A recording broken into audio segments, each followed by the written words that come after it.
New at 11, a controversial proposal from the Youngkin administration hits a roadblock.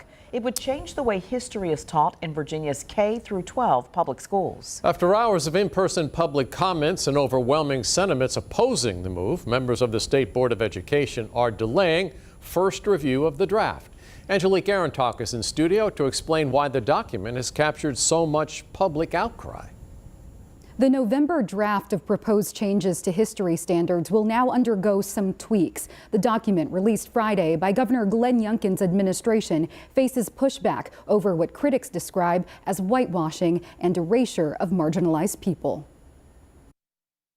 I frankly think this new draft is a disaster. Those strong words from Democratic-appointed State Board of Education member Ann Holton after she and colleagues sat through hours of public comment. At the center of it all, a proposal detailing changes to history and social science standards. Support for the move is slim, with many educators pushing back. In my capacity as an instructional specialist, I do not have faith in your standards document. Represent the worst kind of politically motivated meddling with academic instruction.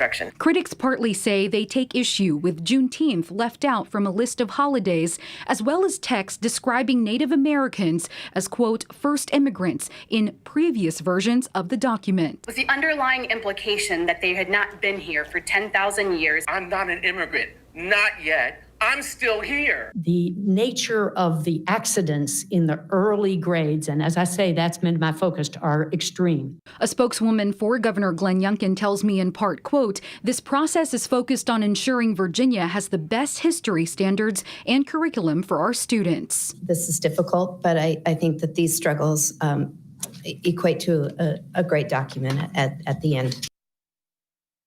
Moving forward, Superintendent of Schools for the state, Jillian Balow, is tasked with making adjustments to the draft while taking community feedback in mind. She and board members are now expected to hold first review of the proposal in January. Angelique Arentalk, 13 News Now.